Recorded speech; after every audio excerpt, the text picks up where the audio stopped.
Motor quadrado, subquadrado e superquadrado. O que isso quer dizer e que influência isso faz no motor do seu carro?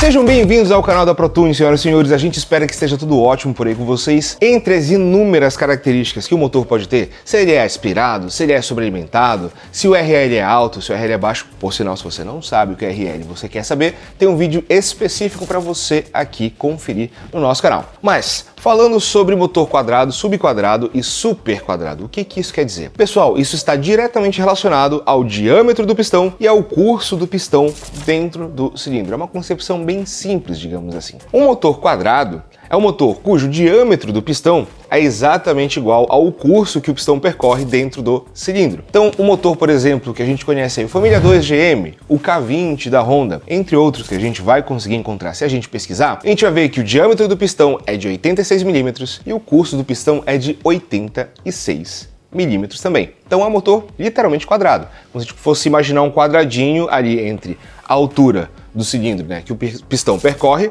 e o diâmetro do pistão. Então ele é um motor quadrado. Já o motor super quadrado a gente conhece como um motor que é apto a atingir altas RPMs, pessoal. Porque o motor super quadrado, ele tem o diâmetro do pistão superior ao curso que ele faz dentro do cilindro. Isso influencia numa questão que é a velocidade média do pistão. Então, quanto menor o caminho, digamos assim, que o pistão precisa percorrer, se por exemplo o motor ele percorre este caminho inteiro e no outro motor o pistão percorre só este caminho aqui, a gente acaba tendo uma velocidade média de pistão inferior. Como assim, Murta? A velocidade média do pistão inferior se ele atinge as mesmas RPMs? Não é tão simples assim, pessoal. Não é somente uma questão de RPM. E sim, para cada rotação do motor, então uma descida do pistão e uma subida do pistão, quanto maior esse caminho, maior o trabalho que ele tem que fazer no mesmo ciclo. Ou seja, maior a velocidade que o pistão vai ter que fazer de subida e descida no mesmo ciclo. Então, quanto maior o curso, maior a velocidade média do pistão,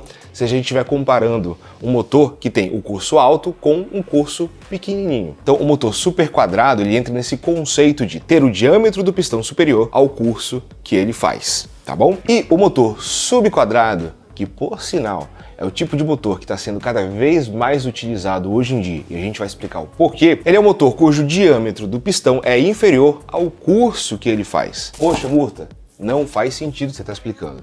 Se o motor super quadrado ele oferece uma velocidade média de pistão inferior, por que as montadoras estão desenvolvendo motores subquadrados? A velocidade média do pistão, ela não é tudo que define o funcionamento de um motor. E hoje em dia, as montadoras estão investindo muito em eficiência energética. Então o quanto que a gente consegue aproveitar do combustível que está sendo usado, que está sendo injetado no motor. Quanto mais você utilizar, quanto mais você aproveitar a energia que cada combustão gera, melhor, porque você acaba usando menos combustível para produzir uma potência satisfatória. A ideia é muito simples, pessoal. Quanto mais a gente aproveitar cada grama, cada ml de combustível injetado no motor, melhor esse motor vai ser. Quando a gente fala da maior eficiência, a gente está falando do aproveitamento do combustível. Isso significa duas coisas: maior torque e potência e menor consumo de combustível. Não vale bater no turbo compressor ao lado.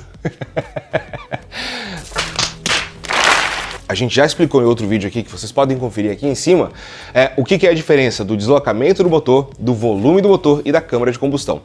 Então, o cilindro, quando o pistão desce aqui, ele faz todo o deslocamento do cilindro, e quando ele comprime a misturar combustível, a gente tem a formação da câmara de combustão. Confiram neste vídeo aqui em cima, porque é importante vocês saberem disso para essa explicação que a gente vai dar aqui agora, pessoal. É o seguinte, quando a gente tem um motor super quadrado, por concepção, a gente tem uma vantagem, que é qual?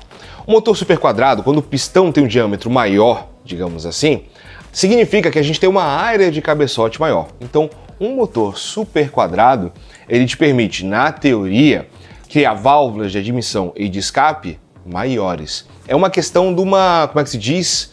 De um espelhamento, digamos assim. Então, pense nesse pistãozinho aqui, tá? Pense em um motor 16 válvulas com esse pistãozinho aqui, que quando ele atingir o ponto morto superior, quando ele fizer a mistura combustível ser comprimida aqui dentro da câmara de combustão, então, imaginando aqui, a gente está com um cabeçote em cima aqui desse pistão, tá?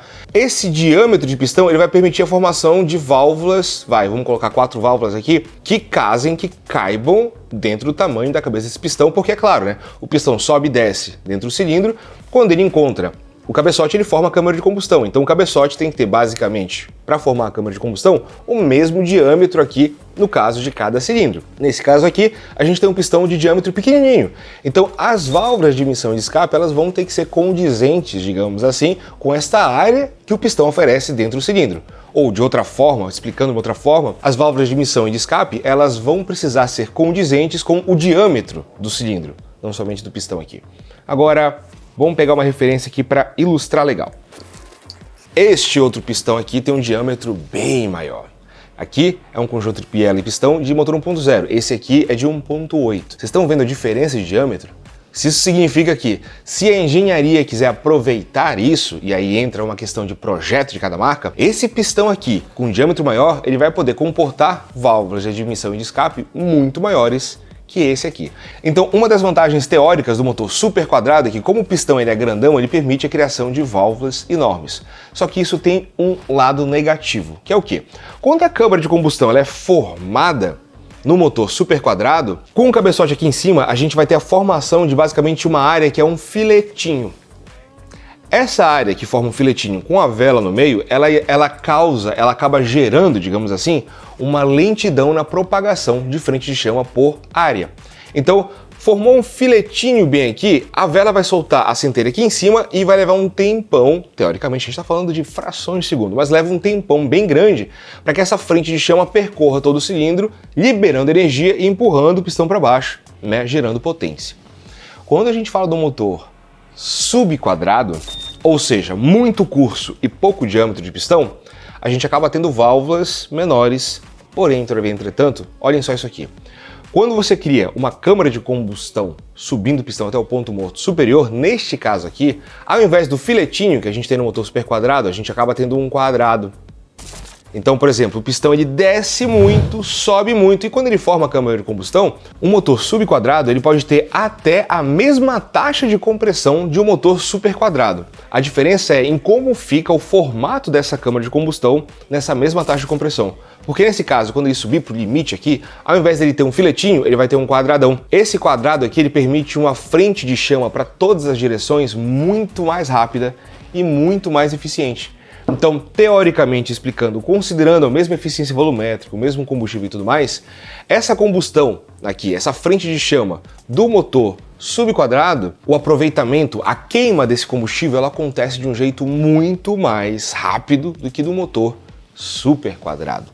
E isso significa o quê? Menor avanço do ponto de ignição, menor temperatura do motor e por aí vai, pessoal.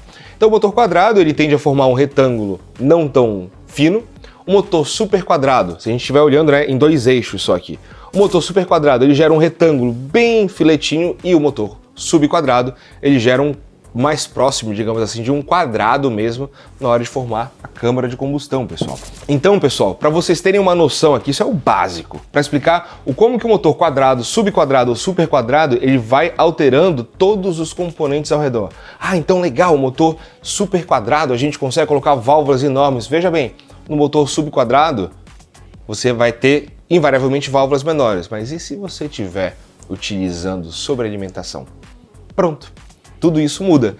Então existe a questão também de enchimento, bombeamento do cilindro, porque o motor super quadrado não é somente uma questão de velocidade média de pistão, né? O motor com pistãozão grande e o curso pequeno num super quadrado, ele também entra numa questão de bombeamento, né? De captação de ar, de indução de ar para admissão e para expelir ar para o escape. Por concepção básica, excluindo as inúmeras variáveis que existem, o motor subquadrado ele acaba gerando uma alavanca de torque maior do que um super quadrado.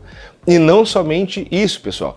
Esse movimento maior de sucção dentro do cilindro, como um êmbolo, literalmente, do motor subquadrado, ele acaba gerando uma respiração totalmente diferente do motor que tem um pistão largo, mas pouquinho curso.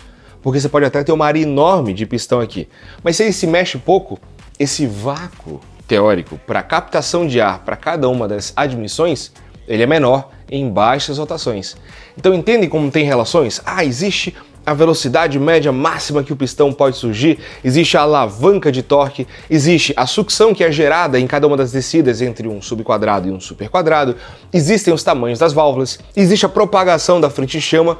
Então, pessoal, são muitas relações que tornam o motor uma máquina tão incrível e ao mesmo tempo complexa. É isso aí, senhoras e senhores. A gente espera que vocês tenham gostado desse conteúdo, que tenha dado para dar noções e informações sobre mecânica, que é o que a gente ama fazer aqui. Não se esqueça de se inscrever no nosso canal do YouTube, de deixar o seu like e de compartilhar esse vídeo com os amigos e amigas que gostam de mecânica. Confiram todas as informações também da linha de produtos da Protonil no nosso site. A gente se encontra no próximo vídeo, pessoal. Valeu e até já!